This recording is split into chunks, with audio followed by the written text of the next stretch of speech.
Hello, my name is David Sweeney, and today I will be talking to you about the Isabel Stewart Gardner Museum heist. First, let's begin with a quick overview of what took place during the heist. It all started March 18th, 1990 at around 12:30 a.m. when two men disguised as police officers entered the Isabella Stewart Gardner Museum in Boston. The men quickly took out the guards by fooling them with their costumes and fake mustaches. They tied up the guards, opened the doors to the art pieces, and spent the next 81 minutes stealing 13 pieces of art. What makes this heist gain the reputation that it has is that these weren't just any normal artworks. They were masterpieces from some of the most influential artists in history, including Rembrandt, Vermeer, and Manet. Pardon my pronunciation on some of those names. We now move on to the artworks that were unfortunately stolen.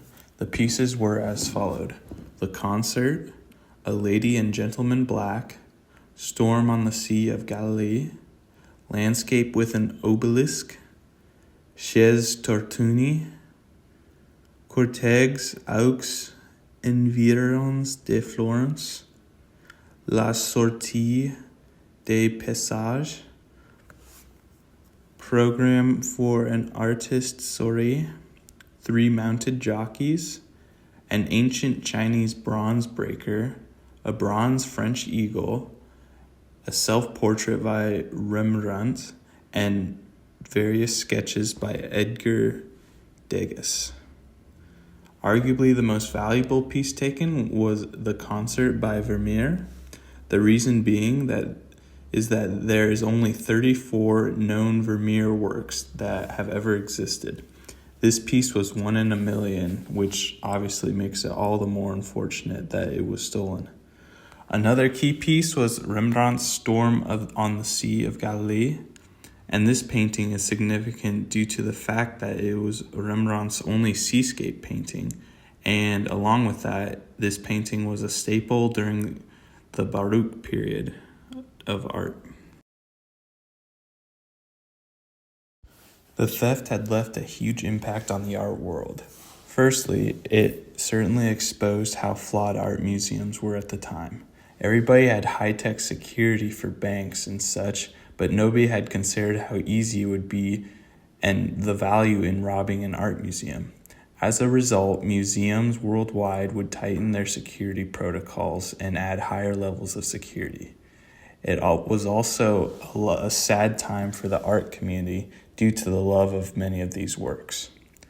The heist would also spark questions about the art black market.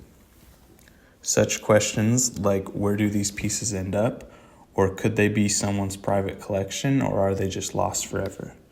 It also showed the world just how valuable certain art could be, which had the ill effect of inspiring others to steal pieces.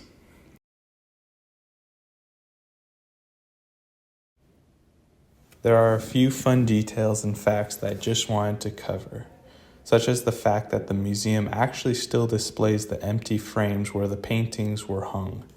This is to serve as a reminder of what was lost that night and what can be gained back. Another fun fact is that Isabel Stewart Gardner, the owner of the museum, she was an avid art collector herself, who built the museum to show her beautiful collection to others to admire. She even included a clause in her will that nothing in the museum's collection would actually be changed.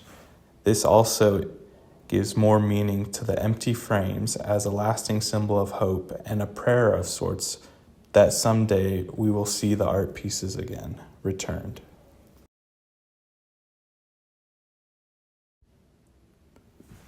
A lot of theories have been thrown around about who actually stole the art and where it could possibly be now. Some people think it could be an inside job, possibly orchestrated by organized crime.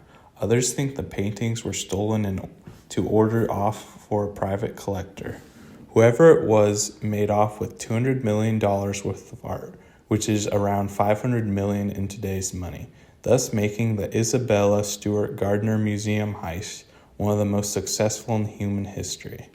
And despite a $10 million reward and extensive investigations by the FBI, the case still remains unsolved. Experts continue to follow leads, yet nothing has come up.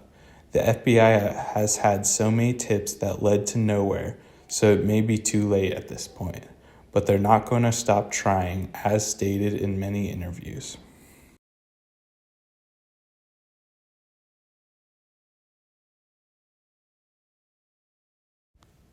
In my personal opinion, I think this heist shows just how priceless art isn't always about the money. It's about the culture and its history. Losing these works was also a loss for everyone, as art tells our history through its visuals. Money is replaceable, while these masterpieces can never be, which is the most tragic part in my opinion.